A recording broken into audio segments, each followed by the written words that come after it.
चलिए सभी को नमस्कार। आज हम एजुकेशनल अपॉर्चुनिटी ऑफ एजुकेशन या शैक्षिक अवसरों की समानता के संदर्भ में थोड़ा जानेंगे या चर्चा करेंगे। समानता, शिक्षा की समानता एक जनतंत्रीय धारणा है और ये जनतंत्रीय धारणा जो है वो सभी को समान अवसर मुहैया हों इसको लेकर है। इसमें कोई दलगत नीति, कोई भाषागत, कोई संप्रदाय, इसके लिए हमें कोई भेदभाव व्यक्त नहीं करना है।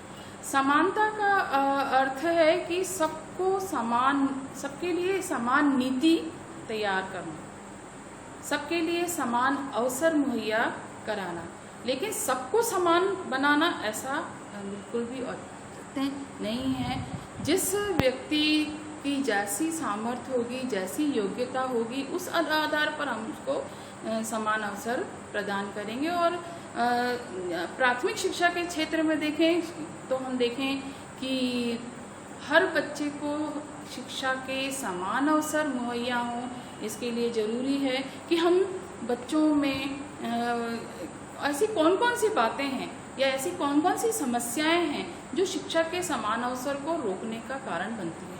तो सबसे पहले हम देखते हैं कि जब से हमारा संविधान लागू हुआ है, हमारे आर्टिकल 45 में ये लिखा गया है कि हम सबको अनिवार्य और निःशुल्क शिक्षा प्रदान करेंगे। लेकिन आज क्या हम उस अनिवार्य निःशुल्क शिक्षा प्रदान करने के अवसर में हम सफल हुए हैं? आप देखिए 1951 में जो हमारा महिलाओं का लिटरेसी रेट था वो 8% था। 2011 में ये लिटरेसी रेट 54% था और 2001 में 54 था और 2011 में ये 60% था। यानी अभी भी हम देखें कि जेंडर में हम देखें कि वुमेन लिटरेसी रेट आज भी कैसा है, कम है। तो क्या कारण है जो बच्चों को या लड़कियों को शिक्षा के अवसर मुहैया नहीं करा रहा? इसको जानने की आवश्यकता है। तो 3 ऐसे मुद्दे हैं या 3 ऐसे कारण हैं या 3 ऐसी समस्याएं हैं जो शिक्षा के अवसरों को रोकने का कारण बनती हैं। तो सबसे पहली समस्या है एक्सेस की। एक्सेस मतलब किसी भी बच्चे तक शाला की पहुंच होना। शाला की पहुंच होगी तभी बच्चा क्या कर पाएगा, अपनी शिक्षा पूरी कर पाएगा। लेकिन हमारे भारत की भौगोलिक स्थितियां ऐसी हैं कि कई कस्बे, मजरे, टोले ऐसे भी हैं जहां की कोई भी न्यूनतम शैक्षिक व्यवस्था भी वहां पर नहीं पहुंची है। हमारी सरकार में हमारे भारत में कई ऐसे प्रोजेक्ट्स आए हैं जैसे DPEP है या सर्व शिक्षा अभियान है। इन सर्व शिक्षा अभियान में हमने एक्सेस को बहुत बढ़ाने का प्रयास किया है। हर जगह बहुत सारे न्यू प्राइमरी स्कूल्स खोलने का प्रयास किया है। लेकिन कुछ ऐसे कारण हैं जिससे कि बच्चे शाला तक नहीं पहुंच पाते। जैसे हमारे देश की जो गांव में जो आर्थिक गरीबी है, गरीबी एक बहुत बड़ा कारण है जिसमें कि हमारी लड़कियां जो हैं वो शाला तक नहीं पहुंच पा रही हैं, क्योंकि माता पिता दोनों मजदूरी करने जाते हैं और मजदूरी करने जाकर बच्चियां क्या करती हैं, घर में छोटे भाई बहनों की देखभाल करती हैं और देखभाल करती हैं, इसलिए वो शाला की सुविधा से या शिक्षा की सुविधा से वंचित हो जाती हैं। तो हमें इनको भी शाला में लाने की आवश्यकता है। दूसरा एक ऐसा वर्ग है जो विकलांग है। विकलांग है मतलब या दृष्टि बाधित है या श्रवण बाधित है या पोलियो से ग्रस्त है। ऐसे बच्चे भी शाला की सुविधा से नहीं ले पाते या उनको शिक्षा की सुविधा नहीं मिल पाती। स्पेशल स्कूल हर गांव में नहीं होते। हमारी सरकार ने समावेशी शिक्षा का भी प्रावधान रखा था कि सामान्य शालाओं में भी हम इस प्रकार के बच्चों को शिक्षा देने का प्रावधान रखेंगे, लेकिन ये अभी भी बच्चे ऐसे हैं जो मेंटली रिटार्टेड हैं, ये बच्चे जो हैं वो शाला की सुविधा से या शिक्षा की सुविधा से वंचित हैं। तो एक्सेस होना चाहिए। हर 1 किलोमीटर की परिधि में शाला होनी चाहिए। हर 8 किलोमीटर की परिधि में एक हाई स्कूल या हाई सेकेंडरी स्कूल होना चाहिए, लेकिन नहीं है तो शिक्षा की सुविधा भी नहीं मिल पा रही है।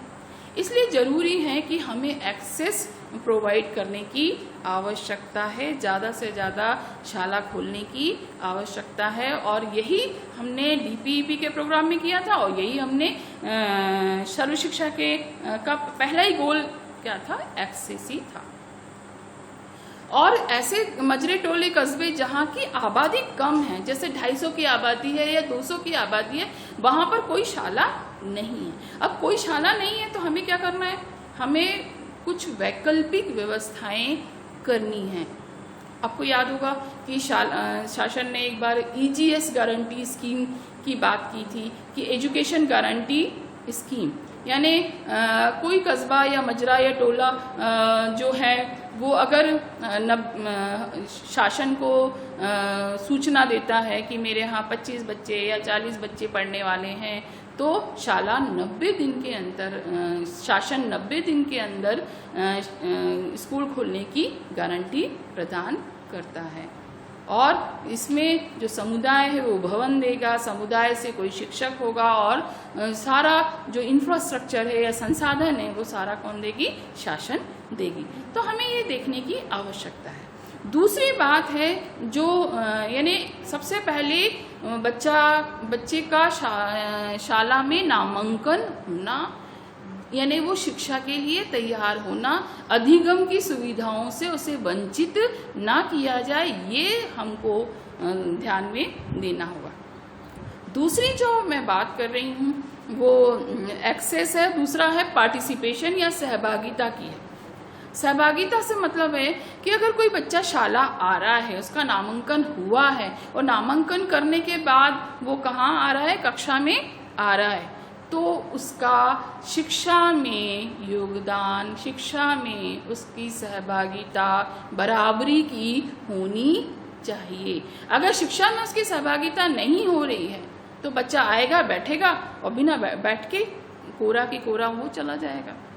तो सिखाने की जो हमारी रणनीतियाँ हैं, हम शिक्षक क्या करते हैं, जब भी कोई पाठ पढ़ाते हैं या जब भी कोई पाठ को तैयार करते हैं, उसमें ज़्यादा से ज़्यादा सहभागिता किसकी होनी चाहिए, बच्चों की होनी चाहिए। जितनी अधिक सहभागिता बच्चों की होगी उतना अधिक क्या होगा, बच्चों का सीखना होगा। और जब सीखना होगा तो क्या होगा, बच्चे कुछ ना कुछ शाला से कुछ ना कुछ लेकर लेकर जाएंगे और सीख कर जाएंगे।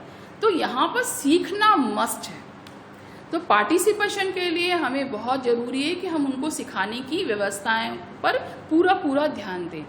बहुत सारे प्रोजेक्ट्स ऐसे भी आए, सीखना सिखाना पैकेज आया, या मल्टीपल लर्निंग की बात आई, मल्टी ग्रेड टीचिंग की बात आई। इन सब में हमने किस पे ज़्यादा जोर दिया कि ज़्यादा से ज़्यादा बच्चों का पार्टिसिपेशन हो, ज़्यादा से ज़्यादा बच्चे अपनी बात को शिक्षक के साथ बांटें, शिक्षक ना बोलें। हमारे कोठारी आयोग ने भी कहा है कि जिन कक्षाओं में शोर नहीं होता उस कक्षाओं में सृजन की कोई बात भी नहीं होती। यानी बच्चों की जिज्ञासा को हम क्या करते थे, शांत कर देते हैं। नहीं तुमको बोलना नहीं है, बोलेगा कौन, शिक्षक बोलेगा। तो शिक्षक को बोलने के साथ साथ बच्चों को भी बोलने के अवसर दें।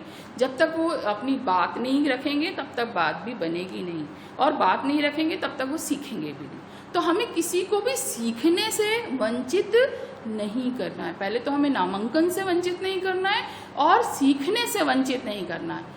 अगर हम सीखने से वंचित करते हैं तो बच्चा क्या होता है, ड्रॉप आउट हो जाता है, वो कक्षा से बाहर निकल जाता है। और जब वो कक्षा से बाहर निकल जाता है तो सीखना अवरुद्ध हो जाता है। तो हमें अपव्यय हो, हमारी भारत शासन जो भी प्रयास कर रही है उसका अव्यय हो जाता है, अवरोधन हो जाता है। तो हमें ज़रूरी है कि हम बच्चों को रोकें और उनको ज़्यादा से ज़्यादा अपनी शिक्षा में जोड़ने का प्रयास करें। ठीक है। तो दूसरी बात आ गई पार्टिसिपेशन की, उसके लिए बहुत सारी विधियां हैं। अब तीसरी बात जो है इसमें जो अहम मुद्दा रखती है वो है गुणवत्ता। शिक्षा की गुणवत्ता होनी चाहिए। और शिक्षा की गुणवत्ता कैसे होगी? जब तक हम गुणवत्ता पूर्वक उनको सिखाने का प्रयास नहीं करेंगे। अब किसी भी शिक्षा की गुणवत्ता कैसे जांची जाती है? किसी बच्चे का हम जब मूल्यांकन करके देखते हैं, तो यहाँ मूल्यांकन बच्चे का नहीं हो रहा है, यहाँ मूल्यांकन हमारा भी हो रहा है कि हमने कितने अच्छे तरीके से बच्चों को सिखाने का प्रयास किया और हमने कितने ऐसे संसाधनों के माध्यम से, ऐसे टीचिंग लर्निंग मटेरियलों के माध्यम से अपनी जानकारी को बच्चों के साथ साझा करने का प्रयास किया है। तो मूल्यांकन करने के अवसर होने चाहिए। मूल्यांकन करने से ही पता चलता है कि हमारी जो हम विषय दे रहे हैं, जो हम पाठ पढ़ा रहे हैं, उस पाठ में कितना जो बच्चा जान रहा है या सीख रहा है, या उसको वो उसकी समझ के स्तर पे आ रहा है। देखिए, जानकारी लेना अलग बात है और समझ के स्तर पर जांचना एक अलग बात है। समझ और जानकारी और समझ जब एक साथ हो जाते हैं तो वो बातें या वो सीखना जीवन पर्यंत हो जाता है। तो हमें ये देखने की आवश्यकता है। अब कहाँ समस्या आ रही है, क्यों ये नहीं हो पा रहा है, इसको हमें देखने की आवश्यकता है। तो सबसे पहले अनिवार्य निःशुल्क शिक्षा भारत सरकार में लागू है। पहले प्राथमिक शिक्षा के क्षेत्र में थी, अब हमने क्या कर दिया है, उसको एलिमेंट्री एजुकेशन को भी क्या कर दिया है, अनिवार्य और निःशुल्क कर दिया है। तो अब हमको ये देखने की आवश्यकता है कि कितने बच्चे अनिवार्य और निःशुल्क शिक्षा में प्रावधान में आ पा रहे हैं। उनको शिक्षा के अधिकार से हम वंचित तो नहीं कर रहे हैं। किसी बच्चे को हम, अभी तो आपने देखा होगा कि 2009 में शिक्षा का अधिकार का अधिनियम भी आ गया है। अब हर किसी भी बच्चे को की शिक्षा को रोकने का कोई अधिकार किसी भी शिक्षक को या किसी भी शाला को नहीं है। तो हमें अब गरीबी, कहते हैं ना, बच्चे गरीब हैं, माइग्रेंट पीपल, ये क्या हो रहे हैं, इस चीज़ों से नहीं जुड़ पा रहे हैं। तो गरीबी में माता पिता गरीब हैं, बच्चे मजदूरी करने जा रहे हैं, एक स्थान से दूसरे स्थान पे पलायन कर रहे हैं, तो भी क्या हो रहा है कि बच्चे उनके साथ चले जा रहे हैं। लड़कियां भी क्या हो रही हैं, माता पिता के साथ गृह कार्य में मदद कर रही हैं, तो लड़कियां भी शिक्षा से वंचित हो जा रही हैं, है ना। और ये कुछ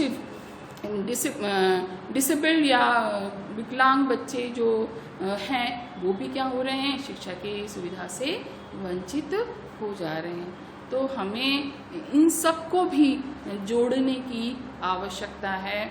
हमें हमारे शासन को, हमारे शिक्षकों को, हम इनको भी जोड़ने का प्रयास करने की हमें आवश्यकता है।